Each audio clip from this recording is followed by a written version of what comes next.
గోవింద గోవింద గోవింద గోవింద గోవింద గోవింద గోవింద గోవింద. శ్రీరామ జయ రామ రఘురామ.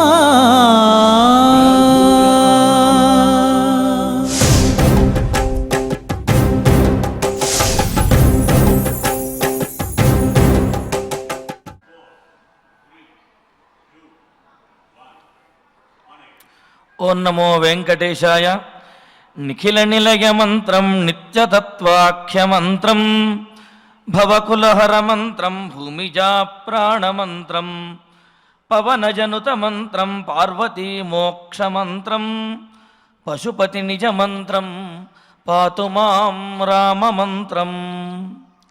సమస్త మంత్రములకు కూడా నిలయమైనటువంటి మంత్రము, అలాగే భగవద్ అనుగ్రహాన్ని, ఆనందాన్ని, మోక్షాన్ని కూడా భక్తులందరికీ వసగేటటువంటి మంత్రము, సీతాదేవికి ప్రాణప్రదమైనటువంటి మంత్రము, ఆంజనేయ స్వామి వారు ఎల్లప్పుడూ కూడా ధ్యానించేటటువంటి మంత్రము, పార్వతీ పరమేశ్వరుడు ఎల్లప్పుడూ కూడా తపస్సులాగా కొలిచేటటువంటి మంత్రము శ్రీరామ మంత్రము.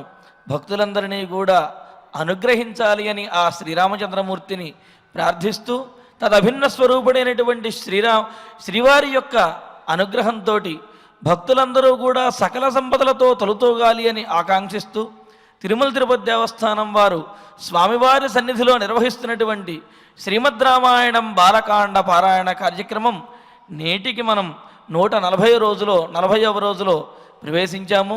శ్రీరామచంద్రుని యొక్క అనుగ్రహంతో ఈనాటి మన బాలకాండ పారాయణ కార్యక్రమాన్ని శ్రీ గురుధ్యానపూర్వకంగా సత్సంకల్పంతో ప్రారంభించుకుందాము మనందరము కలిసి.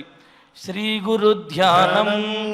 గురుర్బ్రహ్మ గురుర్విష్ణు గురుర్దేవో మహేశ్వరః గురుః సాక్షాత్ పరం బ్రహ్మ తస్మై శ్రీ గురవే నమః.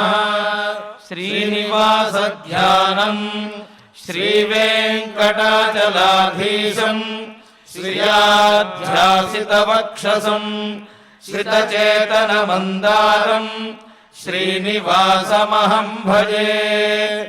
అథ సంకల్పః శ్రీమదాదివరాహ క్షేత్రే విరాజమానస్య శ్రీ పద్మావతి జానేః అఖిలాండకోటి బ్రహ్మాండ నాయకస్య శ్రీరామచంద్ర రూపాంతరస్య భగవతః శ్రీ వెంకటేశ్వర స్వామినః సన్నిధౌ హనుమత్ సీతా లక్ష్మణ భరత శత్రుఘ్న పరివార సమేత శ్రీరామచంద్ర పరబ్రహ్మణః పరిపూర్ణానుగ్రహేణ అస్మిన్ భువనే అతిశీఘ్రమేవ విసూచికాగ్నిమేః వినాశనార్థం భారతవర్షస్య అభివృద్ధౌ నిమగ్నానాం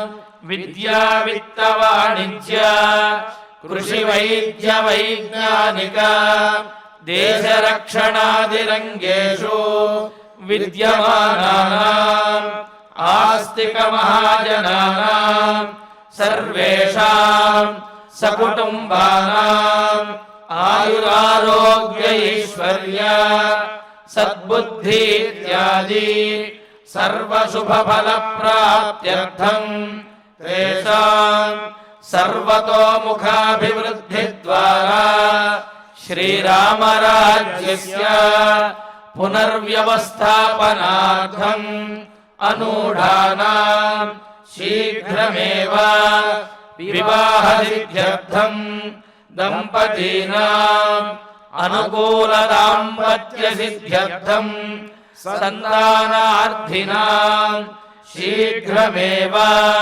సత్సంతాన ప్రాప్త్యర్థం తతః పితృదేవతా ప్రీత్యర్థం గో సంరక్షణార్థం చ सकल संपत्प्रदे श्रीमद्वाल्मीकि रामायणान्तर्गते बालकाण्डे यथाशक्ति श्लोकव्याख्यानपुरःसरम् 18 सर्गश्लोकपारायणम् तथा श्रीमद्योगवासिष्ठे विशूचिका महामारी निवारकस्य महामन्त्रस्य पारायणम् श्रीधन्वन्तरि मन्त्रपारायणम् च अन्योन्यसाहाय्येन आचार्यमुखेन करिष्यामहे।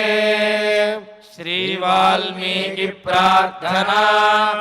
वाल्मीकिर्मुनिसिंहस्य कवितावनचारिणः शृण्वन् रामकथानादम् को न याति परां गतिम्। श्री आञ्जनेय प्रार्थना। यत्र यत्र रघुनाथकीर्तनम् तत्र तत्र कृतमस्तकाञ्जलिम् भाष्पवारि परिपूर्णलोचनम् मारुतिम् नमत राक्षसान्तकम्। श्रीरामायण प्रार्थना। वेदवेद्ये परे पुंसि जाते दशरथात्मजे वेदः प्राचेतसादासीत्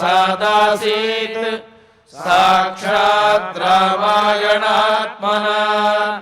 श्रीराम प्रार्थना। आपदामपहर्तारम् दातारम् सर्वसम्पदाम् लोकाभिरामम् श्रीरामम् भूयो भूयो नमाम्यहम्। श्रीरामचन्द्र परब्रह्मणे नमः। अथ श्रीमद् रामायणे बालकाण्डे 18 सर्गः। श्री गुरुभ्यो नमः। श्री वेंकटेश चरणौ शरणं प्रपद्ये। श्रीरामाय नमः। దశరథ మహారాజుకి పితృరుణం విముక్తి అయ్యేలాగా, పితృరుణం నుంచి విముక్తి అయ్యేలాగా ఒక దివ్యమైనటువంటి సత్సంతతి యొక్క ఆవిర్భావాన్ని మనం గమనించుకుంటూ ఉన్నాం. మహర్షులు అందించినటువంటి విజ్ఞానాన్ని ఆకళింపు చేసుకుంటే అంతటితోటే వారికి రుణం తీర్చుకున్న వాళ్ళం అవుతాం. ఆ విజ్ఞానాన్ని ఉపయోగించుకుని దేవతలకు ఆహారాన్ని ఆవిర్భాగాల్ని అందిస్తూ యజ్ఞయాగాదుల్ని చేసినట్లయితే అది దేవతల రుణాన్ని తీర్చుకున్న వాళ్ళం అవుతాం. మరి మంచి సంతతిని కన్నట్లయితే పితృదేవతల యొక్క రుణాన్నించి విముక్తిని పొందిన వాళ్ళం అవుతాం. మరి ఈ సందర్భంలో అక్కడ సన్నివేశం ఎలా ఉంది అంటే, కౌసల్యాదేవికి ప్రసవం అయ్యింది. మరింకా అటు తరువాత కైకమ్మకు ప్రసవ వేదనం ఆరంభమయ్యింది.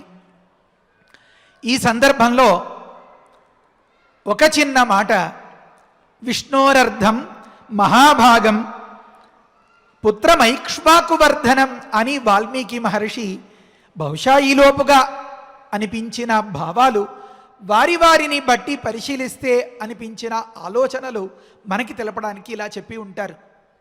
పుట్టినవాడు ఎవరు పుట్టారు అంటే, నీలమేఘ శ్యాముడు పుట్టాడు. ఆకాశమంత విశాలమైన హృదయంతో, సముద్రమంత లోతైన, అంటే దేనికి త్వరగా బయటి పడిపోనటువంటి ఒక గట్టి మనస్తత్వంతో, గుండె ధైర్యంతో ఉన్నవాడు పుట్టాడు అని మనకి తెలపడం కోసం ఏ రంగు లేకపోయినా ఆకాశానికి ఇటు సముద్రానికి అవి నీలంగా కనిపిస్తూ ఉన్నట్లుగా, లేదా నీటి వర్ణం శుక్లవర్ణమే అయినా అది నీలంగా కనిపిస్తున్నట్లుగా సముద్రం దగ్గర ఏ రంగు ఏ రూపం లేనటువంటి పరమాత్మ నీలివర్ణంలో ఉన్నారు అంటే అంత గట్టి దిట్టమైన దిటవు కల మనస్సు అని చెప్పడానిక అన్నట్లు వాల్మీకి మహర్షి ఆ మాట చెప్పారట. ఏమని? రామమ్మని. అది రాబోయే రోజుల్లో పేరు అవుతుంది కనుక మనం కూడా రాముణ్ణి అని వ్యవహరించుకుందాం. మరి ఈ రాముడు ఎలా ఉన్నాడు? ఇంకొక 3 విశేషణాలని చెప్పారు. విష్ణోరర్ధం అన్నారు. మహావిష్ణువు యొక్క సగభాగము అని. ఏమది అంటే విష్ణువు తన తేజస్సునే పాయసంగా మార్చి అందించారు అని మనం అనుకున్నాం కదా.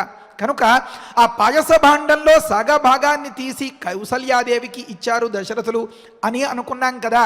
కనుక పాయసంలో సగమైనటువంటి, ఇప్పుడు పాయసం విష్ణు రూపం అంటే విష్ణువు పాయస రూపంలో ఉన్నారు కనుక అలాంటి విష్ణువు యొక్క అర్ధం అంటే సగభాగము అంటారు. అంటే పాణిని మహర్షి ఒక మాట చెప్తారు, అర్ధం నపుంసకం సమాంశవాచి అర్ధశబ్ద నిత్యం క్లీబే అని మాట అన్నమాట. సగము అనే అర్థంలో సగభాగము అని చెప్పాలి అంటే అక్కడ అర్ధశబ్దాన్ని అర్ధం అని ప్రయోగించాలి అని పాణిని గారు మనకి సూచించారు, చెప్పారు. ఈ దృష్టిలో పరిశీలించినట్లయితే విష్ణోరర్థం అంటే అర్థం అంటే సగభాగము అయినటువంటి రాముణ్ణి కనేను అని అర్థం వస్తుంది. కనుక విష్ణువులో సగము అంటే ఆ పాయసమే మహావిష్ణు రూపం కనుక దానిలో సగభాగం కౌసల్యాదేవి తీసుకున్న తర్వాత ఏర్పడిన గర్భం నుంచి ఆవిర్భవించిన పరమాత్మ విష్ణోరర్థం. ఇది ఒక మాట. మరొక మాట అంతరార్థం ఏమని అంటే పుట్టినది ఎవరు, ఏ తేజస్సు ఏ రూపంతో పరిణమించి లోకాన్ని ఉద్ధరించబోతుంది అంటే మహావిష్ణువే. కనుక ఇప్పుడు ఏమర్థం చెప్పాలిట, అర్థం అన్నదానికి కొంచెం తక్కువగా అని చెప్పాలిట. భాగం అంటే అసంపూర్ణం అని కదా భావం. కనుక భాగము అనే అర్థాన్ని ఇచ్చేటటువంటి అర్ధశబ్దానికి కొంచెం తక్కువగా అనిట. విష్ణువు కంటే కాస్త తక్కువ వాణ్ణి కనెను అన్నారు. ఏమిటండి కాస్త తక్కువ అంటే చెప్తారు అక్కడ, రాముడు మానవుడిగా కదా అవతరించారు, మన మాదిరిగా ఉండి మనల్ని నిలబెట్టి మనల్ని నడిపించాలనే తాత్పర్యంతో కనుక శంఖం చక్రం వగైరాలు ఏమీ పెట్టుకోకుండా అవతరించారు. కనుక అలా వైకుంఠపురములో ఉన్నటువంటి ఆ శ్రీమన్నారాయణుడు ఏ పరిపూర్ణమైనటువంటి స్వరూపంతో ఉంటారో శంఖచక్ర గదాదులతో దాన్ని అంతని ఉపసంహరించుకుని తగ్గించుకుని చిన్నగా మనలా అవతరించారు. కనుక విష్ణువు కంటే కాస్త ఇంచుమించు అన్నట్లుగా కాస్త తక్కువ వాణ్ణి కనేను కౌసల్యాదేవి అని చెప్పారట. బహుశా ఇలా చెప్పాలంటే ఒక దర్శకుడు ఒక చిత్రాన్ని నిర్మించాలంటే అతడు అక్కడే దృష్టి పెట్టి బాగా పరిశీలిస్తూ ఉంటాడు. ఒకవేళ తన కళ్ళెదురుగా దృశ్యం లేకపోతే ఆ దృశ్యాన్ని ఇమాజినేషన్ అని మన వాళ్ళు చెప్తూ ఉంటారే, ఈ ఊహాలోకంలో ఒక గొప్ప చిత్రాన్ని నిర్మించుకుని దాని యందే తన్మయుడై తపస్సు చేస్తూ ఉంటే అతడి ఆలోచనలకు తగినట్లుగానే ఆ చిత్రం రూపుదిద్దుకుంటూ ఉంటుంది కదా. అలా మన వాల్మీకి మహర్షి పెద్ద దర్శకేంద్రులు చూస్తున్నారు. విష్ణోరర్థం కౌసల్యాదేవి అజనజతు కనేను అయిపోయింది. ఇంకొక మాట చెప్పారు, ఏమని మహాభాగం అన్నారు. పుట్టిన శిశువుని తొలిగా ఎత్తుకున్నటువంటి అదృష్టవంతురాలు ఎవరు, మంత్రసాని. మరి మంత్రసాని వేదాలు చదువుకుందా, శాస్త్రాలు చదువుకుందా, మరొకట కానీ ఎంతో గొప్ప తపస్సు చేసి ఉంటుంది అని మనం వెనక అనుకున్నాం. సరే, ఆ పుట్టిన వెంటనే ప్రతి వ్యక్తికి అంటే ఆ పురుడు పోసేవారికి నర్సులకి లేకపోతే అక్కడ ఉండే సహకారం చేసే వారందరికీ ఉండే దృష్టి ఏమి అంటే పిల్లవాడు ఎంత బరువు ఉన్నాడు అంటే మంత్రసానికి అనిపించింది ఇలా పట్టుకోగానే అమ్మో మహాభాగం కౌసల్యాదేవి అజనజతు, ఆ మంత్రసానిలో దూరి అన్నట్లుగా మంత్రసాని దృష్టితో చెప్పినట్లుగా ఒక మాట చెప్పారు. మహాభాగం అన్నారు అంటే అర్థమేమి అన్నారు, మహానుభాగ. ఆ పాయస భాండంలో అధికాధిక శాతం కౌసల్యాదేవికే కదా ఇచ్చేశారు. కనుక అమ్మో చాలా బరువు ఉన్నాడు రోయ్ అనుకుందట మంత్రసాని అన్నట్లుగా మహా అంటే అధికమైన భాగము పాయస భాగము వల్ల ఏర్పడిన వాడు కనుక మహానుభాగ యస్య అసౌ మహాభాగ తం మహాభాగం అన్నారన్నమాట. మళ్ళీ ఆ తరువాతి మాట కౌసల్యాదేవి ఆనందం, దశరథుడి సంతోషం. అసలు ఎక్కడ పట్ట పగ్గాలు లేకుండా అంటారు కదా, మనం పట్టుకుని అదుపు చేయడానికి ఏ గుర్రానికో వేసేటటువంటి సంకెళ్ళని పగ్గాలు అంటారు. అలా పట్టుకుని అదుపు చేయడానికి అంటే మనం ఆపలేనంతగా ఉండే సందర్భంలో పట్టపగ్గాలు లేవంటారు. అలా పట్టపగ్గాలు లేకుండా ఉన్నాయి ఈ తల్లిదండ్రులకి. దశరథుడికి ఎన్నాళ్ల బలమైనటువంటి కాంక్ష, ఎన్నాళ్ల బలమైనటువంటి ఎదురుచూపు. ఇప్పటి నుంచి దశరథుడు ఏమని పిలువబడతాడు, తండ్రి అని పిలువబడతాడు. కౌసల్యాదేవి తల్లి అని వ్యవహరించబడుతుంది. ఆ పొత్తిళ్లలో పిల్లవాడు దక్కేంత వరకు, ఆ పిల్లవాడు వీపెక్కి ఆడుకునేంత వరకు ఈయన తండ్రి కాలేడు. అందుకనే నిన్నటి రోజున మనం చెప్పుకున్నాం, సంతతి ఎంతమంది ఉన్నా మొట్టమొదట కలిగినటువంటి సంతతి వల్ల ఆ తండ్రికి తల్లికి ఆ ఒక రకమైనటువంటి ఆ పదవిలో దాన్ని ఏమనాలి, ప్రమోషన్ అంటారు కదా, అంటే ఆధిక్యత, ఒకానొక స్థాయి హెచ్చు అవడం అనేది.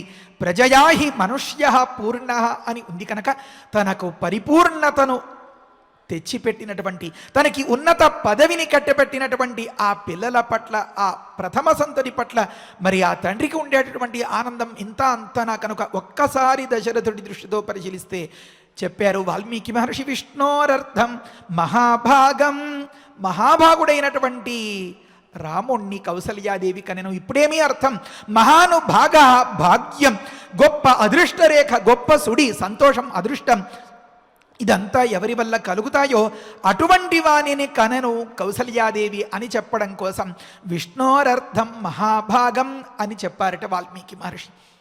మళ్ళీ ఇంకొక మాట కాస్త ముందుకి పరిశీలిస్తే వాల్మీకి మహర్షి రాబోయేదాన్ని అంతని కూడా ఇప్పుడే చూసేస్తున్నారు కదా. జరిగినది, జరుగుతున్నది, జరగబోయేది కళ్ళెదురకుండా కనిపిస్తూ ఉండేటటువంటి సందర్భంలో మరి మన రాముడు ఒకానొక వనవాస కాలంలో అక్కడక్కడ అలా సంచారం చేస్తూ ఉంటే ఆడవారేంటి, మగవారేంటి, చిన్నవారేంటి, మధ్య వయస్కులేంటి, పెద్దవారేంటి అందరూ కూడా అలా రెప్పార్పకుండా చూస్తున్నారట. కనుకనే పుంసాం మోహన రూపాయ అని చెప్తారు. పురుషులు కూడా మోహించేటటువంటి దివ్యమంగళ స్వరూపం, ఎంత అందం. మనం ఇదంతా కూడా కళ్యాణ ఘట్టంలో చెప్పుకోవాలి. మరి సీతా కళ్యాణంలో అప్పుడు కూడా ఇదే మాదిరి ఒకనొక 9 రోజుల పాటు సుమారుగా, పోనీ 5 రోజులు 3 రోజులు మీ ఓపిక విస్తారంగా దాన్ని చెప్పుకోవాలి.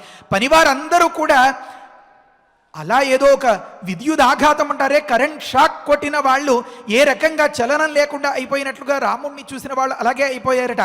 అలాగే అయిపోయారు అన్న దృశ్యాన్ని ఎంత అద్భుతంగా అక్కడ చెప్తారంటే ఆపుకోలేక ఇప్పుడే చెప్పేస్తున్నాను నేను. కళ్ళకేసి చూసేవారు అక్కడే చూపు నిలిపేసుకుని ఆగిపోయారట. మరి భుజాలు చూసేవారు అక్కడేట, ఆ చేతి వేళ్లు చూసేవారు అక్కడేరట, అరచేతులు చూసేవారు అక్కడే అట. మరి వచ్చినటువంటి ఆ పెళ్ళికొడుక్కి మర్యాద చేసి కాళ్ళు అవి కడగాలి కనుక కాళ్ళు తుడిచేవారు అక్కడే. అలా చేసిందే చేస్తూ తుడిచిందే తుడుస్తూ అక్కడే ఉండిపోయారట. ఎక్కడ వాళ్ళు అక్కడే. ఏదో స్మృతి తప్పిన వాడు మళ్ళీ అదే పని చేస్తూ అలా తుడుస్తూ ఉంటారే, ఆ మాదిరి ఇళ్లలో ఎక్కడో దూరంగా వెళ్ళినటువంటి భర్త మీద దృష్టి ఉండిపోయి ఆ ఇల్లాలు ఆ సింకు దగ్గర, కుళాయి దగ్గర ఆ గిన్నె గ్లాసో కడుగుతూ ఏం చేస్తున్నారో మా వారు, ఎలా ఉన్నారో అని చేసిందే చేస్తూ ఉంటారే. అన్యమనస్కంగా అంటూ ఉంటారే, మనస్సు ఎక్కడో లగ్నమైపోయినప్పుడు చేసిన పని మీద అంతగా ధ్యాస లేకుండా అలా అయిపోయారట. ఎవరు? మహర్షులు సైతం. మరి వారందరూ మోహించి అక్కడ చెప్తారు ఒక దగ్గర, స్వామి ఒక్కసారి నిన్ను గాఢంగా కౌగిలించుకోవాలని ఉంది అని వారు అడిగితే, అబ్బే ఇప్పుడు ఎక్కడ అవకాశం లేదు, తర్వాత చూద్దామంటారట. ఈ తనివి తీరక తృప్తి తీరనటువంటి ఈ మహర్షులంతా కూడా మరొక కల్పం దాకా, అంటే మరొక యుగం దాకా ఆగి, త్రేతాయుగంలో ఈ సంఘటన జరిగితే ద్వాపర యుగంలో వారంతా కూడా గోపికా స్త్రీలుగా అవతరించి అప్పుడు ఆ కృష్ణ పరమాత్మ యొక్క ఆ ప్రేమాభిమానాల్ని అన్నింటినీ పొంది ఆనందించి తరించారు అని వర్ణిస్తారు. ఇలా పరిశీలిస్తే మహాభాగ అని అర్థం వచ్చేలాగా 2 విభాగాలు చెప్పుకున్నాం. ఇప్పుడు మహాభాగ, మహతీం లోకదర్శన యోగ్యాం భాంగ్ గచ్చతి ప్రాప్నోతి అని రాస్తారు. మహా అన్నదానికి చాలా గొప్ప, అత్యుత్కృష్టమైన, పోల్చలేని, ఇంతకంటే గొప్పది మరొకటి లేనటువంటి. ఏమది? భా అంటే దీప్తి, ముఖకాంతి, దేహఛాయ అంతా కూడా అంతటి ఆకర్షణీయమైనటువంటి స్వరూపం అన్నమాట. అలాంటి దాన్ని పొందినటువంటి శిశువును కనేను మన కౌసల్యాదేవి అని చెప్పడం కోసం విష్ణోరర్థం మహాభాగం అని చెప్పారట. మరి ఆ తరువాత ఇంకొక మాట, మహాంతః బ్రహ్మాదజ భాగా ప్రాప్త ప్రకాశా యస్మాత్ సహ అన్నారు. అంటే ఒక్కసారి మంత్రసానికేసి చూస్తే ఒక ఆలోచన, మరొక్కసారి దశరథుడికేసి చూస్తే గొప్ప భాగ్యవంతుడు అయ్యాను అనేటటువంటి ఆనందం, అది ఒక ఆలోచన. మరొక్కసారి పరిశీలిస్తే ఎక్కడో అడవుల్లో రాబోయే కాలంలో ఆ మహర్షులంతా కూడా తన్మయులైపోయేలాంటి శరీరకాంతి, అంతటి సుందరమైనటువంటి అందమైన ఆకృతి, ఆకారం అని ఒక ఆలోచన. మరొక్కసారి కాస్త ఆకాశంలో పరిశీలిస్తే బ్రహ్మాదులందరికీ కూడా ముఖాలింతింత అయిపోయి ఆనందంతో పరవశించేసి ఒకరినొకరు కౌగిలించుకునేవారు, నాట్యం చేసేవారు, చేతులు పైకెత్తి గిరిగర తిరిగేవారు, ఊగేవారు, ఆడేవారు, పాడేవారు.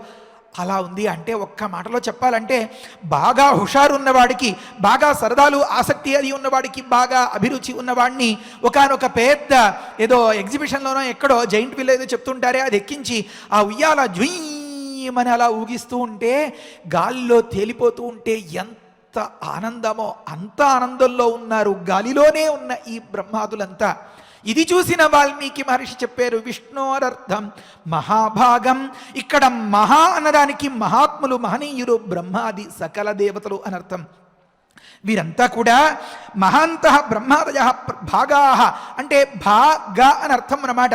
కాంతిని పొందినవారు, వారి ముఖం ఆనందంతో వెలిగిపోతోంది. ఆనందమే ఆనందం పరవశం కనుక మహాభాగుణ్ణి కనెను. బ్రహ్మాదులందరికీ కూడా అంతంతటి సంతోషకరమైనటువంటి సన్నివేశాన్ని ప్రసాదించిన పరమాత్మను కనెను. ఎందుకంటే పరమాత్మ దగ్గరికి వెళ్ళి వీరంతా మొరపెట్టుకున్నారు కదా. అందుకని మరి మొరపెట్టుకుంటే ఆ పని మాత్రమే ముగించుకుని బయలుదేరేస్తే అయిపోయేది కదా. మరి ఇంత తతంగం ఎందుకు? ఇంత కౌసల్యాదేవి గర్భంలో ఇంతలా ఇరుక్కుని ఏదో బిగుతుగా ఉండేటటువంటి బట్టలు వేసుకున్నవాడు స్వేచ్ఛగా పరిగెత్తు అంటే ఏ రకంగానో కదలలేక ఉన్న పరిస్థితిలో ఉన్నట్టుగా మన రాముడు. ఎందుకు అంటే వీరందరికీ సంతోషం. ఎంతకాలం తపస్సు చేసి, ఎంతకాలం ఎదురు చూసి, ఎన్ని వ్రతాలు, పూజలు, ఉపవాసాలు, నియమాలు, నిష్ఠలు, దానాలు, వ్రతాలు, యాగాలు, యజ్ఞాలు చేస్తే కూడా స్వర్గం వస్తుందేమో. ఇంకా చెప్పాలంటే ఆ స్వర్గం కూడా ఇంకొంచెం ఎక్కువ కాలం నిలుస్తుందేమో. కానీ శ్రీహరి దర్శనం అవుతుందా? కానీ కాదు. అది అవ్వాలంటే ఇక్కడ స్వచ్ఛత ఉండాలి. ఇక్కడ పూర్తిగా స్వామి నువ్వు నాకు కావాలి అనే భావన ఉండాలి. అప్పుడు స్వామి నువ్వే కావాలి అంటాడనమాట. తవైవాహం అని అన్నట్లయితే నేను నీవాడను అంటే మమైవాసు, వీడు కూడా నా తాలూకే, రానిచ్చేయండి పోనివ్వండి, అది కూడా మా కారే అని మన వాళ్ళు చెప్పినట్లుగా ఉంటాడనమాట స్వామి. మరి అలాంటి మానసికమైన పరిపక్వత అంత తేలిగ్గా వస్తుందా? ఎన్ని రాగద్వేషాలు, ఎన్ని ఈర్ష్యలు, అసూయలు, కక్షలు, కార్పణ్యాలు, గందరగోళాలు, వీటన్నింటి మధ్య సాలీడుగూడులో చిక్కుకున్నట్లుగా గిరగిర ఇక్కడే తిరుగుతూ ఉంటే అదెలా సంభవం? అసంభవం. అలాంటి పరిస్థితిలో ఏదో మనం పెద్ద మహాద్వారంలోంచి వెళ్ళలేని పరిస్థితిలో కూడా కాస్త పక్కదారిలోంచి చిన్నగా పెద్ద అధికారులు అనుమతించి కాస్త చూసిరండి అని చెప్తే అలా వెళ్ళి ఇలా వచ్చినట్లుగా స్వామిని చూసుకోగలిగినట్లుగా మన రాముణ్ణి చూసేటటువంటి సందర్భం ఏర్పడిందే. అది ఆనందం. వైకుంఠపుర ద్వారాలు ఎప్పటికి తెరుచుకుంటాయో అప్పటికీ మనల్ని ఎప్పటికీ రాణిస్తారో అక్కడికి ఇలాంటి సందేహాలన్నీ ఉండగా ఆ పరమాత్మ ఇక్కడే ఆవిర్భవించేశారు. ఎప్పుడు కావలిస్తే అప్పుడు, ఎలా కావలిస్తే అలా, ఎంతసేపు కావలిస్తే అంతసేపు సంతోషంగా ఆనందంగా తనివి తీరా చూసి అనుభవించచ్చు అని బ్రహ్మాదులందరికీ కేరింతలు కనుక ఆ బ్రహ్మాదుల అందరి ముఖాలు అంత గొప్పగా వెలిగిపోతూ ఉండేటటువంటి తరుణాన్ని వర్ణించారు వాల్మీకి మహర్షి. విష్ణోరర్థం మహాభాగం. ఆ మహాత్ములందరికీ అంతటి సంతోషంతో నిండినటువంటి ఆ ముఖకాంతిని కలిగించిన మహనీయునిక నేను కౌసల్యాదేవి అని ఒక మాట చెప్పారు. మరి ఆ తర్వాత ఇంకొంచెం పరిశీలిస్తే మహా ఆభా గ అని ఒకలాగా విడదీయాలి అన్నారు. అంటే ఇక్కడ మహా గొప్ప, ఆభా అంటే అర్థమేమి? యశస్సు, మంచి పేరు. దీన్ని పొందేటటువంటి ఉత్తమోత్తముడైనటువంటి రామునిక నేను అని. ఎందుకని అంటే ప్రతి వ్యక్తికి ఖచ్చితంగా నాకు కావాలి అనిపించేది భోగం, సుఖం. ఆ భోగం అనేది నా కర్తవ్యంలోనే ఉంది అనుకున్నవాడు రాముడు. ఆ భోగం అనేది నా ఇంద్రియాల్ని తృప్తిపరచడంలోనే ఉంది అనుకున్నవాడు రావణాసురుడు. మరి కర్తవ్యంలో, తోటివారి ఆనందంలో, తోటివారి సుఖశాంతుల్లో తన సంతోషాన్ని వెతుక్కున్నటువంటి మన రాముణ్ణి ప్రతి ఒక్కరూ కూడా ఏనాడో జరిగిన సంఘటన అయినా సరే ఈనాటి వరకు గుర్తుపెట్టుకుంటున్నారంటే మరి ఎంత యశస్సు వచ్చింది మన రాముడికి, ఎంత కీర్తి, ఎంత మంచి పేరు. రాముడు గురించి విన్న ప్రతి వాడు కూడా నాకు ఇలాంటి వాడు భర్త ఉంటే, ఇలాంటి గుణాలు ఉన్న ఇల్లాలు ఉంటే, ఇలాంటి అని పోల్చి నా వారందరూ ఇలా ఉండాలి అని అనుకుంటున్నారంటే ఈనాటికి ఎంత ప్రాచుర్యాన్ని పొందింది మన రామ గుణ సంపద. కనుక లోకంలో చాలా విస్తృతమైనటువంటి గొప్ప ప్రచారం, గొప్ప కీర్తి, యశస్సుని పొందేటటువంటి ఒకానొక ఉత్తమోత్తముణ్ణి కనెను కౌసల్య అని చెప్పడం కోసం విష్ణోరర్థం మహాభాగం అన్నారు. ఇప్పటికి 5 పూర్తయ్యాయి. మరి ఆ తర్వాత ఇంకొక మాట, మహతీం ఆభాం పరమప్రకాశం ఆగమయతి ఇది మహాభాగ అని ఒక మాట చెప్పారు. భగవంతుడి దగ్గర ఉండేటటువంటి ఒక గొప్ప సుగుణం ఏమంటే, ఎవరైతే ఆశ్రయిస్తారో వారిని అందరినీ కూడా తనంతట వారుగా చేయాలని ఒకే ఒక దృక్పథం, మన భాషలో యాటిట్యూడ్ అంటారే, ఆ పరమాత్మ యొక్క దృష్టి అది. అందుకనే మీరు గమనించండి, ఈ విఘ్ననాయకుణ్ణి ఆరాధించినట్లయితే ఎలాంటి విఘ్నాలు లేకుండా మనమే అదుపు చేసుకోగలిగినటువంటి మానసికమైన, దైవికమైనటువంటి, పౌరుషమైనటువంటి శక్తిని మనకి సంక్రమింపజేస్తాడు. మరొక సుబ్రహ్మణ్యేశ్వరుణ్ణి ఆరాధించినట్లయితే నాయకత్వాన్ని ఇస్తాడు అని, మరొక లక్ష్మీదేవిని ఆశ్రయించినట్లయితే లక్ష్మిని ఇస్తుంది అని, ఇలా మొదలుపెట్టి చెప్పుకుంటూ పోతే పోతే పోతే పోర్ట్ఫోలియో అంటారు కదా, ఎవరెవరికి ఏ ఏ శాఖయో, ఏదేది ఎవరెవరి నియోజకవర్గమో వారి వారికి సంబంధించిన వ్యవహారాలు ఆ శాఖల వల్ల జరగాల్సినటువంటి పనులన్నీ మన రాజకీయ నాయకులు చకచక జరిపించేసినట్లుగా ఈ దేవతలంతా కూడా వారి వారి సాయుజ్య, సామీప్య అని చెప్తూ ఉంటారే, సాలోక్య అని వారితో వారితో వారితో సమానమైన శక్తి, సమానమైన సింహాసనం, సమానమైన విందు భోజనం, సమానమైన లోకంలో ఉంచగలగడం అనేది ఇస్తారు. కనుక ఇక్కడ మన రాముడు వీటన్నింట్లోనూ అందవేసిన చెయ్యి, ఒక అడుగు ముందే ఉంటాడు. కనుక తనని కోరుకున్న వారందరికీ కూడా తనంతటి స్థాయిని కలిగిస్తాడు అంటారు. ఈ విషయంలో రాముడిది చాలా పెద్ద ప్రత్యేకత. ఏమనంటే, వెనక ఒక సందర్భంలో మనం చెప్పుకున్నాం, ఒకానొక సందర్భంలో అవంతి దేశము అనేటటువంటి ఒకానొక దేశంలో ఒకానొక రాజుగారు, రాణిగారు, ఆ రాణిగారికి, రాజుగారికి చాలా కాలం సంతతి లేకపోవడం, ఒకానొక దాసి కుమార్తెను పెంచుకోవడం, అలా పెంచుకున్నదే తడవుగా వారు చేసినటువంటి పుణ్యాలకి, వాటన్నింటికి ప్రభావంగా కొంతకాలానికి ఆలస్యంగానైనా ఒక స్త్రీరత్న, మంచి కన్యామణి వారికి కలగడం, అలా కలిగిన ఈ దాసి పుత్రికని వారు నిర్లక్ష్యం చేయకుండా తమ సొంత బిడ్డగా భావించి ఆ పిల్లకి వివాహం చేయడం. ఆ వివాహం ఎవరితో చేశారు? ఒకానొక సేవకుడితో, భృత్యుడితో చేశారు. మరి అక్కడక్కడ ఉండే వాళ్ళనే కలుపుకుంటూ ఉంటారు కదా, మన వాళ్ళు కూడా ఆలోచిస్తూ ఉంటారు, ఈ పిల్లకి ఆ పిల్లాడికి పెళ్లి చేసేస్తే ఇద్దరు మన ఆఫీసులోనే ఉద్యోగం చేసుకుంటూ ఉంటారు, హాయిగా భార్యను చూడడానికి వెళ్ళాలని, ఇతడు భర్త దగ్గరికి వెళ్ళాలని, ఆమె సెలవడకుండా ఉంటారని ఆలోచిస్తూ ఉంటారే. ఈ రకంగా పాపం వారు కూడా ఆలోచించి ఉండొచ్చు. అయితే ఆ భృత్యుడికి రోజు రోజుకి పెరిగేటటువంటి ఈ కన్యారత్నం మీద దృష్టి పడింది. దుర్బుద్ధికి ఏముందండి, రకరకాల ఉప్పు కారాలు లేకపోతే మిగతా రుచులు అన్నీ తింటూ ఉంటే ప్రకృతి శక్తుల వల్ల రకరకాల కామ ప్రకోపం కలుగుతుంటే, కొంతమందికి కొన్నిటి దగ్గర ఇష్టం, కొంతమందికి కొన్ని దగ్గర కొన్ని రకాల అభిప్రాయాలు, ఇవన్నీ కలుగుతూ ఉంటాయి. అది సృష్టి ధర్మం. కానీ అది మన విజ్ఞతతో, విచక్షణతో ఇది నాది, ఇది మాత్రమే నాది, అది ఎన్నటికీ నాది కాదు, నాది కానిది నాకు అక్కర్లేదు అనే భావం కలిగించుకోవడం, అది మానవత. సరే, ఈ సందర్భంలో రోజురోజుకి ఆ దృష్టి పెరుగుతూ ఉంటే ఇతడిలో ఈ మానవత్వం కాస్త మిగిలి ఉండి, అయ్యో మనం చేస్తున్నది తప్పు, మనం ఒకానొక ఇల్లాల్ని కట్టుకున్నాం, ఈమెతో అంతా సంతోషంగా సుఖంగా నడిచిపోతోంది, రాజపుత్రికతో సమానంగా ఈమెను నా భార్యను ఆదరిస్తున్నారు అని ఆ సేవకుడు అనుకుంటూనే నిత్యం ఏదో పని కోసం మరొక దానికోసం ఎదురుపడుతూ ఉంటే ఆ పిల్లని చూసి దృష్టి తిప్పుకోలేక అంతగా వ్యామోహాన్ని పొంది, అంతగా మనసు పారేసుకుని ఇంకా క్షణకాలమైనా సరే ఆమెను చూడకుండా జీవించలేనంతటి స్థితి వచ్చేసి పని మానేసి వెళ్ళిపోతాడు. వెళ్ళిపోతే ప్రధానమైనటువంటి అనుచరుడేమో రాజుగారికి, వాడు లేకపోతే క్షణం గడవదు. మరి రాణిగారి ద్వారా కబురు పెడతాడు, ఏమే నీ దగ్గరికి వస్తుంటుంది కదా పిల్ల తాలూకు భర్త వ్యవహారానికి రావట్లేదు, కాస్త పరిశీలించమని చెప్తే విచారిస్తే ఎంత విచారించినా చెప్పడు. ఆఖరికి నిలదీసి ఏవైనా సరే అని అడిగితే చేతిలో చెయ్యి వేయించుకున్నట్లుగా ప్రమాణం చేసి చెప్పు, ఎవరికీ చెప్పను అని, నా మాట విను, ఇది చెప్తే నన్ను చంపేస్తారు రాజుగారు, ఇంకేమీ లేదు. ఏమయ్యా అంత పనేం చేసావు నువ్వు అని అడుగుతుంది ఆ ఇల్లాలు, దాసి కూతురు.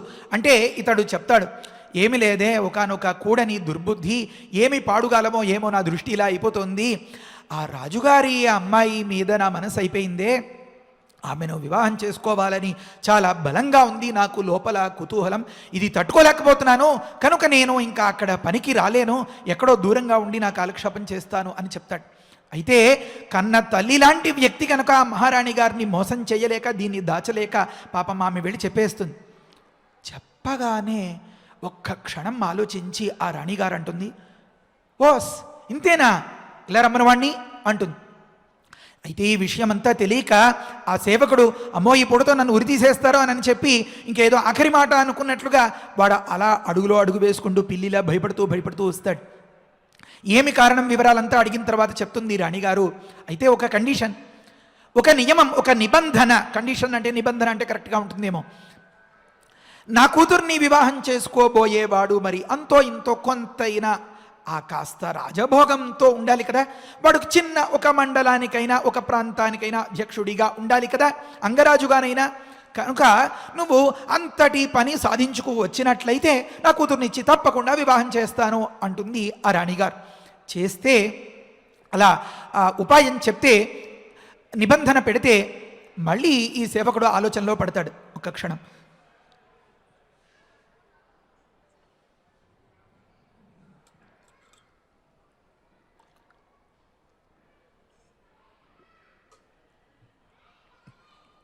ఇప్పటికిప్పుడు శ్రీరామ శ్రీరామ శ్రీరామ, ఇంత హఠాత్తుగా మనకి అంతటి ఐశ్వర్యం కలగాలంటే ఏమి సాధనం, ఎలాగా, ఇదంతా వీలుకాని పరిస్థితి అయిపోయిందే అని అనిపిస్తుండే సందర్భంలో ఆ మహారాణి గారు, నైనా నువ్వేం చింతపడకు, దానికి కూడా నేను ఉపాయం చెప్తానంటుంది.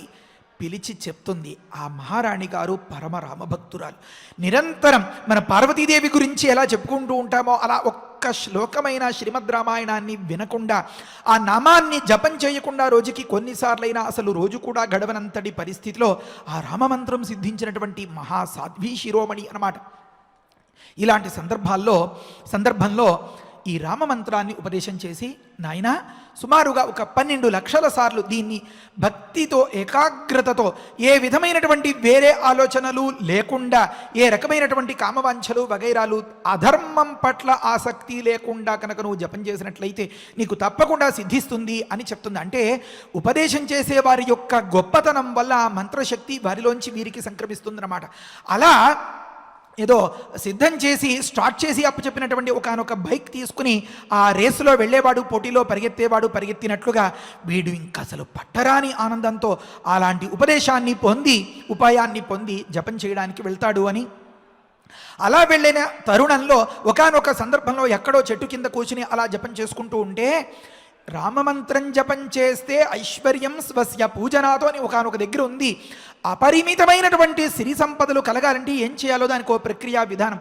రామనామం జపం చేయడం అనేది సారాంశం, ఇందులో పెద్ద దాపరికం ఏం లేదు. దాని విధానం అంతా మరి ఇప్పుడే బట్టబయలు చేసుకుంటే ఇలాగా, సరే ఈ రకంగా చేస్తే అంతటి ఐశ్వర్యం కలుగుతుంది అని ఉంది. రామ రహస్యోపనిషత్తు, రామతాపిన్యుపనిషత్తు, వీటిలో ఈ రామమంత్రాల గురించి చాలా విస్తృతమైనటువంటి విశ్లేషణ వివరణ అంతా ఉంది. గురూపదేశం ద్వారా మాత్రమే దీనిని ఆచరించి పొంది సాధన చేసి లబ్ధి పొందాలి అని పెద్దలు ఉపదేశం చేస్తూ ఉంటారు. సరే, ప్రకృతంలో మీరు వెళ్ళి ఉపాసనం చేస్తుంటే, అంటే వేదాల్లో, పురాణాల్లో, శాస్త్రాల్లో ఎక్కడైనా చెప్పినటువంటి ఒకానొక అంశం కట్టుకథలాగా, అభూతకల్పనలాగా, అదేదో ఊహించరాని మాయలాగా మనం అనుకోవడానికి వీలు కాదు. ఎట్టి పరిస్థితుల్లో వీలు కాదు. ఏదో ఒక, మన భాషలో లింక్, ఒకానొక సంబంధం, ఒకానొక యుక్తి, ఒకానొక లాజిక్ ఖచ్చితంగా ఉంటుంది అక్కడ. ఇతడు వెళ్ళి జపం చేస్తూ ఉంటే ఒకానొక అంగరాజ్యంలో, ఆ అంగరాజ్యంలో ఆ రాజ్యాన్ని పాలించేటటువంటి రాజుగారికి పాపం ఆపద వస్తుంది. ఇబ్బంది వచ్చిన సందర్భంలో రాజు లేని రాజ్యం అరాచకమైపోతుంది. కనుక ఖచ్చితంగా మంత్రులంతా కలిసి ఎవరినైనా ఒకరిని రాజుగారిగా ఎన్నుకోవాలి అని ఖచ్చితంగా తీర్మానించుకుని, మరి ఎలాగా అంటే నేనంటే నేను అని పోటీ వచ్చేస్తుంది కదా. అప్పుడు ఆ రాజ్యంలో ఉన్నటువంటి భద్రగజాన్ని తీసుకొచ్చి ఆ భద్రగజానికి ఒక మాల అప్పచెప్పి, ఇది మహారాజుని ఎన్నుకోవడం కోసం ఏర్పరిచినటువంటి సంఘటన, సన్నివేశం. ఈ భద్రగజం స్వేచ్ఛగా సంచరిస్తూ ఎవరి మెడలో ఈ మాల వేస్తుందో అతడే మన రాజ్యానికి రాజుగా మన అందరి చేత కూడా ఎన్నుకోబెడతాడు అని చెప్పి ప్రకటించి దాన్ని విడిచిపెట్టినటువంటి తరుణంలో ఇతడు జపం చేసుకుంటే శ్రీరామ శ్రీరామ శ్రీరామ శ్రీరామ శ్రీరామ శ్రీరామ అలా కళ్ళు మూసుకుని అదా తదేక ధ్యానంతో శ్రీరాముణ్ణి కళ్ళెదురుగా సాక్షాత్కరించుకున్నట్లుగా ఉన్న ఆ భృత్యుడి మెడలో ఈ గజం పట్టుకెళ్ళి భద్రగజం ఆ మాల వేస్తుంది. అంతే, ఏకగ్రీవంగా తీర్మానం అయిపోతుంది. అతడు మహారాజు ఎన్నికైపోతాడు. చాలా సంతోషంతో అలాంటి ఉత్తమమైనటువంటి గజాన్ని అధిరోహించి తీసుకొస్తారు ఇక్కడికి. వచ్చిన తర్వాత ఓ చాలా సంతోషం, ఇంకా ముహూర్తం ఎప్పుడు పెట్టించమంటారు మహారాజా అన్నట్లుగా అతడిని చలోక్తిగా అడుగుతుంది మహారాణి. అమ్మా, ఎందుకు తల్లి నన్ను పరీక్షిస్తారు? నాకు ఈ ప్రపంచం మొత్తం మీద నేను సంతోషించాలి, నేను అనుభవించాలి, ఆనందించాలి అనుకుంటే ఒకే ఒక్క వస్తువు, ఆమె నా సహధర్మచారిణి. ఇదిగో ఈమె మీ సేవకురాలు. ఈమె తప్ప ప్రతి ఒక్కరూ నాకు తల్లితో సమానం అని చెప్పి అక్కడే ఉన్నటువంటి మహారాణి గారికి, రాజుగారికి, రాజపుత్రికకు వంగి నమస్కారం చేసి తల్లి నన్ను మన్నించమంటాడనమాట. ఇంతటి మానసికమైన పరిణతి ఇవాల్టికి మనం ఆ కథను తలుచుకునేంతటి గొప్ప స్థితి ఆ భృత్యుడికి కల్పించినటువంటి మహామంత్రరాజం ఏమి? రామ అనే 2 అక్షరాలు. అలాంటి 2 అక్షరాల చేత కీర్తింపబడే మానవ రూపంలో ఉన్నటువంటి ఒక దివ్య మనోహరమైన సుందర రమణీయమైన మూర్తిని కనేను మన కౌసల్యాదేవి అని చెప్పడం కోసం తనని ఆరాధించి, తనని ఆశ్రయించి, నా రామా నువ్వు నాకు కావాలి అని ప్రతి ఒక్కరికి కూడా తనంతటి స్థాయిని ఇస్తాడు కనుక విష్ణోరర్థం మహాభాగం కౌసల్యాదేవి అజనయతు అన్నారన్నమాట. ఎందుకంటే రాముడు ఏకపత్ని వ్రతుడు. ఒకానొక సందర్భంలో విచారణ చేస్తారు, వాల్మీకి మహర్షి అసలు రాముడినే ఎందుకు ఎన్నుకున్నారు, రాముడి కథే ఎందుకు ఇంతలాగా రాశారు, ఎందులో ఎన్ని మన వాళ్ళు చెప్తుంటారు కదా, కథలో మలుపులు, ట్విస్ట్లు, ఇవన్నీ ఊహించలేని అంశాలు, ఎందుకంటే ఇంత గందరగోళం అని అడుగుతారు. చెప్తారు అప్పుడు కొన్ని సందర్భాల్లో ఒక మహనీయమైనటువంటి పాత్రని లోకానికి పరిచయం చేయాలి. ఇది అక్కడ ఉన్నటువంటి ఒక ప్రధానమైన అంశం, మన మాటల్లో కాన్సెప్ట్ అంటారే అది. మరి అప్పుడు వాల్మీకి మహర్షికి ఆలోచిస్తే వశిష్ఠాదులంతా ఉన్నారు కదా, వారు ఎంతో గొప్ప తపస్సంపన్నులు, ఎన్నో కష్టాలకి ఓర్చి జపాలు, తపస్సులు అవన్నీ చేసుకున్నారు కదా. కానీ కాదు, రూలింగ్ పార్టీ అంటారు కదా, శాసనం చేయడానికి తగినటువంటి సత్తా కలిగిన వారు కావాలి. వశిష్ఠాదులందరూ లోకానికి తపస్సును పోయగలుగుతారు కనుక, కానీ పరిపాలించడంలో, శాసనం చేయడంలో వారు రాజు ద్వారానే వ్యవహారం చేయాలి కనుక అబ్బే వారి కథ కాదు అన్నారు. నవై బ్రాహ్మణే రాష్ట్రఘోరమత ఇది అంటుంది వేదం. ఒకానొక దగ్గర బ్రాహ్మణుడుగా ఉన్న వ్యక్తి సలహాదారుగా బాగా గొప్ప ప్రయోజనాన్ని పొందగలుగుతుంది లోకం. కానీ పగ్గాలు పట్టుకుని పరిపాలించడంలో క్షత్రియ ప్రభువు మాత్రమే దానికి బాగా దీటైన వ్యక్తి కనుక వశిష్ఠాదులందరినీ అలా ఉంచండి అన్నారు. ఇంకొక మాట కూడా చెప్పారు, ఒకానొక సందర్భంలో అలాంటి మహనీయులుగా అనుకున్నటువంటి వ్యక్తులంతా కూడా, మరి విశ్వామిత్రుడి కథ ఇదంతా రాబోతోంది, బ్రహ్మర్షి విశ్వామిత్రుడు. కానీ చరిత్ర పరిశీలిస్తే ఎన్నోసార్లు ఓ అడుగు ఇలా, ఓ అడుగు అలా పడి కాస్త జారిపోయి లేచి దులుపుకుని మళ్ళీ దిద్దుకుని నిలబడినటువంటి వ్యక్తులే. కాస్త ఆ వెనకాల పరిశీలిస్తే అంత శ్వేతపత్రం అన్నట్లుగా ఎక్కడ కనిపించట్లేదు. కనుక వారిని నమూనాగా చెప్పి మనం ఏదైనా ఒకనొక కథ రాస్తే వారిని ఆదర్శంగా తీసుకున్న వారంతా కూడా వారిని అనుసరించవచ్చు. అయితే వారు పడిపోయి లేచారు, పడి లేచిన కెరటంలా అని వర్ణిస్తూ ఉంటారు కదా. ఇప్పటి వారు మాత్రం వారిని అనుసరించి ఆయనే చేశారు, నేనెందుకు చేయకూడదు అని చేస్తే పడిపోతారు తప్ప తిరిగి లేవలేరు. తేషాం తేజో విశేషేణ ప్రత్యవాజో నదృశ్యతే అంటారు ఆపస్తంభ మహర్షి. వారికి ఉండేటటువంటి గొప్ప దివ్యమైనటువంటి తపశ్శక్తి వల్ల పతనం అనేది మనకి అనిపించేలాగా కాస్త ఉన్నా తిరిగి అది నిలబెడగలుగుతుంది. ఆ జాతకం లేకపోతే ఆ పుట్టుక, ఆ జన్మ మనకి అంత శక్తి ఉండదు కనుక అడుసు తొక్కనేల కాలు కడగనేల అని చెప్పిన రీతిలో అమ్మో వారిని ఆదర్శంగా పెట్టకూడదు అని వాల్మీకి మహర్షి పక్కకి పెట్టేశారట. అందుకనే గురువులు ఉపదేశం చేసేటప్పుడు చివరిలో చెప్తారు, ఓం యాన్యస్మాకగో సుచరితాని తాని త్వయోపాస్యాని అంటారు. నాయన నువ్వు వేదం చెప్పిన ధర్మాల్ని అన్నింటినీ పాటిస్తూ పెద్దలందరినీ కూడా ఆదర్శంగా తీసుకుంటూ అస్మాకం మా యొక్క యాని ఏవైతే సుచరితాని మంచి నడవడులు ఉన్నాయో వాటిని మాత్రమే తీసుకోవాలి. తాని త్వయాగ్రాహ్యాని అవి మాత్రమే గ్రహించదగినవి.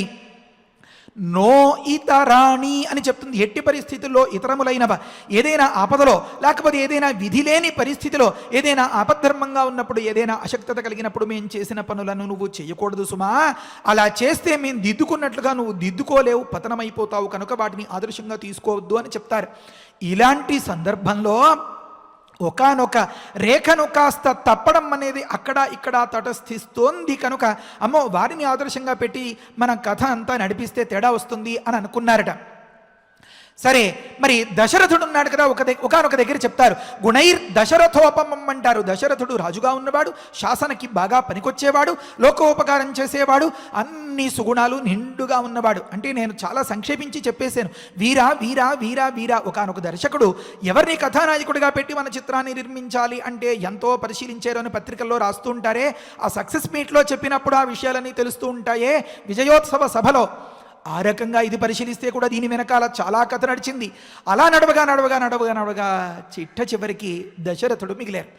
దశరథుడి గురించి రాద్దామా కథ అనుకుంటే, అమ్మో, దశరథుడికి ఎంతమంది అండి భార్యలు? 350 ప్లస్ 350 ముగ్గురు. ప్రతివాడు అహమస్మి, నాకు కూడా దశరథుడే ఆదర్శం అని తయారైతే ఎప్పటికే ఎక్కడ ఆడపిల్ల దొరకట్లేదండి, ఇంకా కష్టమైపోతుంది ముందర అని అనుకుని దశరథుడి గురించి మాత్రం మనం కథానాయకుడిగా పెట్టుకుని కథ తీయకూడదు అనుకున్నారు వాల్మీకి మహర్షి. అంటే సారమేమి, మనం ఎక్కడ మొదలుపెట్టాం? రాముడు ఎక్కడ ధర్మాన్ని తూచ తప్పకుండా పాటించి ఏకపత్ని వ్రతుడుగా ఉన్నాడు. లోకంలో తన ఇల్లాలు తప్ప ఏ ఒక్కరూ తన ఇల్లాలి స్థానంలో ఊహించుకోవడం అన్న అంశమే లేకుండా యావజ్జీవం అంత ధర్మనిష్టతో, అంత తృప్తిగా, ఇవి రెండూ అవసరం. ఏదో అసంతృప్తితో కర్మ మా నాన్న నాకు తగిలించాడు వీడిని అని అనుకుంటూ ఇల్లాలో ఏనాడో నా కర్మ ఇలా అయిపోయి ఏషనో లేకపోతే రాహువో కుజుడో అడ్డం పడి ఇలాంటిది వచ్చేసింది అని అసంతృప్తితోనో ఉన్న సంసారాలు కావు. మరేమి రామకథ విన్న సంసారాలన్నీ కూడా అంతటి సీతారాముల్లాగా అన్యోన్య దంపతులుగా అయిపోతూ ఉంటే మరి మన రాముడు ఎలా ఉంటాడు? అందరికీ ఇంతటి అన్యోన్యతను సరఫరా చేసే మహాశక్తి మూల కేంద్రం కనుక తనని ఆరాధించిన ప్రతి ఒక్కరికి కూడా తన ఇల్లాలి యందు మాత్రమే ఇల్లాలిగా అభిరుచిని పొందేటటువంటి ఉత్తమ స్థితిని కల్పిస్తాడు. కనుక ఇది ప్రత్యక్ష సాక్ష్యం ఉన్నటువంటి, రుజువులు ఉన్నటువంటి అంశం కనుక విష్ణోరర్థం మహాభాగం అని చెప్పారట వాల్మీకి మహర్షి. ఈ రకంగా మరి తర్వాత ఇంకొక అన్వయం ఏమనంటే, 7వ అన్వయం 7, 8 మహతీ ఆభా యస్య సహ మహాభా సహ అగహ సచ అగశ్చ యస్య సహ అని ఒక మాట చెప్తారు. మహా ఆభ అంటే చాలా సంతోషాన్ని ఇచ్చేటటువంటి గొప్ప విహారస్థానం. అదేమి, మన రాముడు ఎక్కువగా ఆనందించింది వనవాసంలోనే కదా. ఆ వనము అంటేనే కొండలు గుట్టలు అవన్నీ కదా. అగము అంటే పర్వతం అన్నమాట. తను సంతోషంగా విలాసంగా ఎంతో విహారంగా స్వేచ్ఛగా తన సీతతో కలిసి గడిపినటువంటి చోటు ఏదో అది మహాభ అయినటువంటి అగ. అలాంటి విహారస్థానం కల మన రాముడు వనవాస దీక్షను ప్రతిఫలించేలాగా ఈ మాటను చెప్పారట వాల్మీకి మహర్షి. మరి ఆఖరి మాట ఏమి అంటే, మహానాం సర్వపూజ్యానాం బ్రహ్మాదీనాం కర్తృభూతానాం ఆభాగ అతిశయ సేవా యస్మిన్ సహ మహాభాగ తం మహాభాగం అంటారు. అంటే మహాత్ములు, మహనీయులు ఎన్నో యుగాలు కల్పాలు జపాలు తపస్సు అవన్నీ చేస్తే పొందినటువంటి పదవి. ఒకరు చతుర్ముఖుడు, ఒకరు దేవేంద్రుడు, ఈ రకంగా సిద్ధులు, మహర్షులు, దేవయోనులు అనేక రకాలు అంతా కూడా శ్రీరామ జయ రామ జయ జయ రామ అనుకుంటూ ఆ కౌసల్యాదేవి ఆ ప్రసూతి మందిరం చుట్టూతా కొందరు, ప్రసూతి మందిరానికి పక్కనే కొందరు, ఆ పక్కనే కొందరు, పక్క అంటే పడుకునే శయనం, దానికి పక్కనే కొందరు అన్నట్లుగా ఆ రాముణ్ణి సేవిస్తూ ఉంటే దాన్ని చూసినటువంటి వాల్మీకి మహర్షికి ఒళ్ళు పులకరించిపోయి మహాత్ములైనటువంటి వారందరూ చేత కూడా బాగా అంటే సేవింపబడుతూ ఉండేటటువంటి మహనీయుణ్ణి కనెను మన కౌసల్యాదేవి అని చెప్పి ఈ భవాన్ని ముగించేరట. విష్ణోరర్థం మహాభాగం కౌసల్యా అజనయద్రామం సర్వలక్షణ సంయుతం విష్ణోరర్థం మహాభాగం పుత్రం ఐక్ష్వాకువర్ధనం. అనేక రకములైనటువంటి ఆపదల నుంచి దాటించేవాడు కనుక ఆ పుట్టిన సంతతికి పుత్ర అనే అర్థాలు వచ్చేలాగా పుత్రం అని అన్నారట వాల్మీకి మహర్షి. మరి ఐక్ష్వాకు వర్ధనం, ఇక్ష్వాకు వంశంలో పుట్టిన దశరథుడు ఐక్ష్వాకు, ఆయన సంతోషం ఇంకా పట్టలేకుండా ఉంది. అంటే వాల్మీకి మహర్షి యొక్క దృష్టి ఆ కెమెరా అన్నది అలా ప్రసవ మందిరంలోంచి అలా అలా అలా అలా బయటకు వస్తూ ఉంటే దశరథుడి ముఖంలో వెలిగిపోతూ ఉండేటటువంటి ఆ వెలుగు కనిపించింది కాబోలు. దానితో ఈ శ్లోకాన్ని పూర్తి చేస్తారు. ఐక్ష్వాకు వర్ధనం కౌసల్య అజనయతు అని. అలాంటి పట్టరాని సంతోషంతో పుత్రోత్సాహంతో ఉన్న ఆ దశరథ కౌసల్యాదులను తలుచుకున్నటువంటి ఆ బ్రహ్మాదుల సేవ అంతా అందుకుంటూ ఉండేటటువంటి ఆ శ్రీరామచంద్రుణ్ణి తలుచుకున్న మనందరి సంతతి కూడా అంతటి సుగుణ సంపదతో ఉండి మనందరికీ కూడా ఆ కౌసల్యా దశరథులకు కలిగినంతటి ఆనందాన్ని మన శ్రీరాముడు ప్రసాదించి రక్షించుగాక. హరజే నమః. స్వస్తి. పారాయణ చేద్దాము. తతశ్చద్వాదశే మాసే చైత్రే నవమికేతిథౌ నక్షత్రేదితి దైవత్యే స్వోచ్చ సంస్థేషు పంచసు గృహేషు కర్కటే లగ్నే వాక్పతా విందునా సహ ప్రోద్యమానే జగన్నాథం సర్వలోక నమస్కృతం కౌసల్యాజనయద్రామం సర్వలక్షణ సంయుతం విష్ణోరర్ధం మహాభాగం పుత్రమైక్ష్వాకువర్ధనం కౌసల్యా శుశుభేతేన పుత్రేణామిత తేజసా యథావరేణ దేవానాం అదితిర్వజ్రపాణినా భరతో నామ కైకేయ్యాం యజ్ఞే సత్యపరాక్రమః సాక్షాద్ విష్ణోశ్చతుర్భాగః సర్వైః సముదితో గుణైః అధ లక్ష్మణ శత్రుఘ్నౌ సుమిత్రాజనయత్సుతౌ సర్వాస్త్రకుశలౌ వీరౌ విష్ణోరర్ధ సమన్వితౌ పుష్యే జాతస్తు భరతః మీనలగ్నే ప్రసన్నధీః సార్పే జాతౌ చ సౌమిత్రీ కులీరేభ్యుదితే రవౌ ఇత్యార్షే శ్రీమద్ రామాయణే బాలకాండే అష్టాదశ సర్గే సప్త శ్లోకాః రమణీయమైనటువంటి రామాయణ ప్రవచనంలో రామచంద్రమూర్తి అవతరించారు అని చెబుతూనే విష్ణోరర్ధం మహాభాగం కౌసల్య అజనయత్తు అని చెప్పి అన్నారు. ఇక్కడ మహాభాగ శబ్దానికి గురువుగారు విశేషంగా 9 రకాలైనటువంటి విశేషార్థాలు తెలియజేశారు. చక్కగా అంటే అంటే గొప్ప పాయస భాగం నుండి జన్మించినటువంటి వాడు అని, అదేవిధంగా గొప్ప కాంతివంతమైనటువంటి ముఖకాంతి కలిగినటువంటి వాడు, తనను చూచినటువంటి వారందరి యొక్క ముఖాలలో కూడా కాంతిని నింపేవాడు, అసమానమైనటువంటి వాడు అంటే అంతకు మించినటువంటి వాడు, లేనటువంటి వాడు అని, అదేవిధంగా సకలలోక శ్రేష్ఠుడు అని, అలాగే ఏకపత్ని వ్రతము కలిగినటువంటి వాడు అని, తనను ఆశ్రయించినటువంటి వారందరికీ కూడా తనతో పాటు సమానమైనటువంటి భాగాన్ని ఇచ్చేవాడు అని, అదేవిధంగా సకల లోకముల చేత కూడా పూజింపబడేవాడు, బ్రహ్మాదుల చేత కూడా పూజింపబడేవాడు అంటూ ఈ విధంగా అనేకమైనటువంటి విశేషాలను, ఇంకొక ముఖ్యమైనటువంటి విషయము అంటే వనవాసమును కూడా, అంటే వనములలో సంచరించేవాడు, వనములలోను పర్వతాల యందు సంచరించేవాడు అనే ఒక అర్థాన్ని కూడా మనం తెలుసుకున్నాము. అంటే రామచంద్రమూర్తి వనవాసం చేయబోతాడనే విషయాన్ని కూడా ఈ మహాభాగ శబ్దంలోనే వాల్మీకి మహర్షి నివిడీకృతం చేసి మనందరికీ కూడా చక్కగా తెలియజేశారు. మరి అటువంటి విశేషార్థాలు కలిగినటువంటి ప్రవచనాన్ని చక్కగా ఆస్వాదించాము. ఇక ఇప్పుడు ఫలశ్రుతి నుండి మంగళాంతం వరకు మనందరము కలిసి పారాయణ చేద్దాము. ఫలశ్రుతి కుటుంబ వృద్ధిం ధనధాన్య వృద్ధిం స్త్రియశ్చ ముఖ్యా సుఖముత్తమం చ శ్రుత్వా శుభం కావ్యమిదం మహార్థం ప్రాప్నోతి సర్వాం భువి చార్థసిద్ధిం श्रीरामचन्द्रपरब्रह्मणे नमः।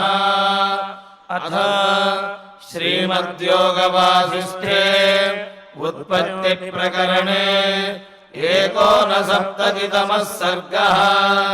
श्रीवसिष्ठ उवाच अथ वर्षसहस्रेण तां पितामह आययौ दारुणं हि तपःसिद्ध्यै विषाग्निरपि शीतलः मनसैव प्रणम्यैनं सा तथैव स्थिता सती को वरः क्षुच्छमायालम् इति चिन्तान्विताभवत् आस्मृतं प्रार्थयिष्येऽहं वरमेकमिमं विभुम् अनायसी चायसी च स्यामहं जीवसूचिका अस्योक्त्याद्विविधा सूचिः भूत्वा लक्ष्या विशाम्यहम् प्राणिनां सह सर्वेषां हृदयं सुरभिर्यथा यथाभिमतमेतेन ग्रसेयं सकलं जगत्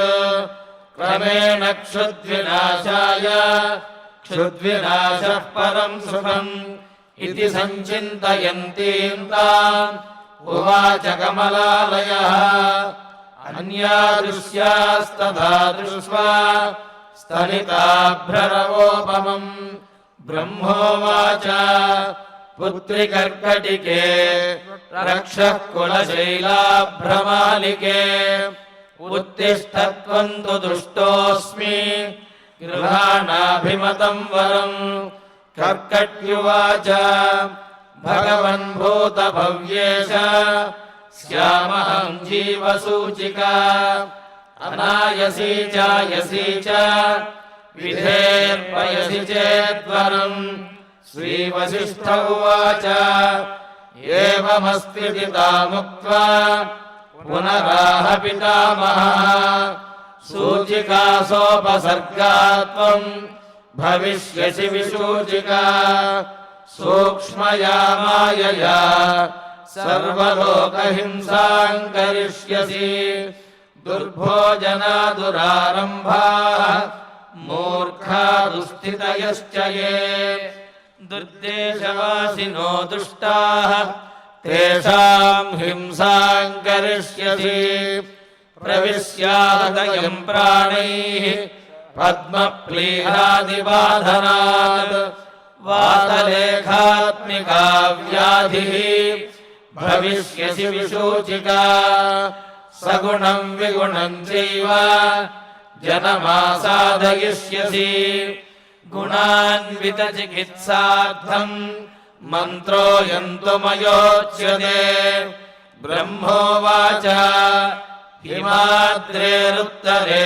पार्श्वे कर्कटी नाम राक्षसी विसूचिकाभिधाना सा नाम्नाप्यन्यायबाधिका तस्याः मन्त्रः ॐ ह्रीं ह्रां ह्रीं ह्रां विष्णुशक्तये नमः ॐ ह्रीं ह्रां ह्रीं ह्रां विष्णुशक्तये नमः ॐ ह्रीं ह्रां ह्रीं ह्रां विष्णुशक्तये नमः ॐ नमो भगवते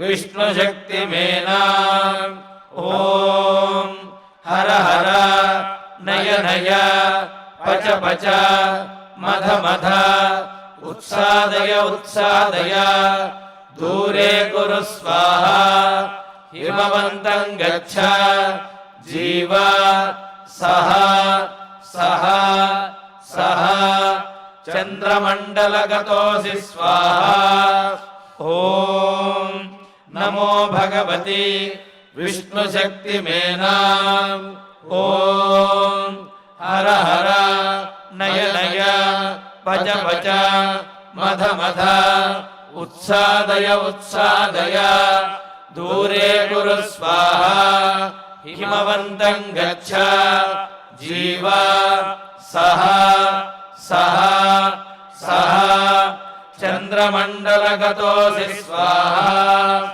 ॐ नमो भगवते विष्णुशक्तिमेना ॐ हर हर नय नय पच पच मध मध उत्सादय उत्सादय दूरे कुरु स्वाहा हिमवन्तं गच्छ जीवा सह सह सह चन्द्रमण्डलगतोऽसि स्वाहा इति मन्त्री महामन्त्रं यस्य वामकरोदरे